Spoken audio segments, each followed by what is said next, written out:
சங்கீதம் 83வது அதிகாரம். ஆசாப்பின் சங்கீதமாகிய பாட்டு. தேவனே மௌனமாயிராதையும், பேசாமல் இராதையும், தேவனே சும்மா இராதையும். இதோ உம்முடைய சத்துருக்கள் கொந்தளித்து உம்முடைய பகைஞர் தலையெடுக்கிறார்கள். உமது ஜனத்துக்கு விரோதமாக உபாய தந்திரங்களை யோசித்து உமது மறைவில் இருக்கிறவர்களுக்கு விரோதமாக ஆலோசனை பண்ணுகிறார்கள்.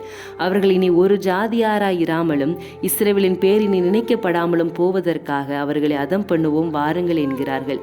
இப்படி ஏதோமின் கூடாரத்தாரும் இஸ்மவேலரும் மோவாபியரும் ஆகாமியரும் கேபாலரும் அம்மோனியரும் அமலேக்கியரும் தீருவின் குடிகளோடு கூடிய பெலிசரும் ஏக மன நிர்ணயமாய் ஆலோசனை செய்து உமக்கு விரோதமாய் ஒப்பந்தம் பண்ணி கொண்டு இருக்கிறார்கள். அசிரியரும் அவர்களோடு கூட கலந்து லோத்தின் புத்திரருக்கு புயபலனானார்கள். நீதியானியருக்கு செய்தது போலவும் கீசோன் என்னும் ஆற்றண்டை ஏதோரிலே அழிக்கப்பட்டு நிலத்துக்கு எருவாய் போன சிசேரா யாபின் என்பவர்களுக்கு செய்தது போலவும் அவர்களுக்கு செய்யும்.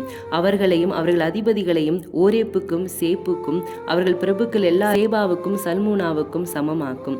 தேவனுடைய வாசஸ்தலங்கள் எங்களுக்கு சுதந்திரமாக நாங்கள் கட்டிக்கொள்வோம் என்று சொல்கிறார்கள். என் தேவனே அவர்களை சுழல் காற்றின் புழுதிக்கும் காற்று முகத்தில் பறக்கும் துரும்புக்கும் சமமாக்கும். நெருப்பு காட்டை கொளுத்துவது போலவும் அக்கினி ஜுவாலைகள் மலைகளை எரிப்பது போலவும் நீர் உமது புசலினாலே அவர்களை தொடர்ந்து உமது பெருங்காற்றினாலே அவர்களை கலங்க பண்ணும். கர்த்தாவே, அவர்கள் உமது நாமத்தை தேடும்படிக்கு அவர்கள் முகங்களை அவமானத்தாலே மூடும்.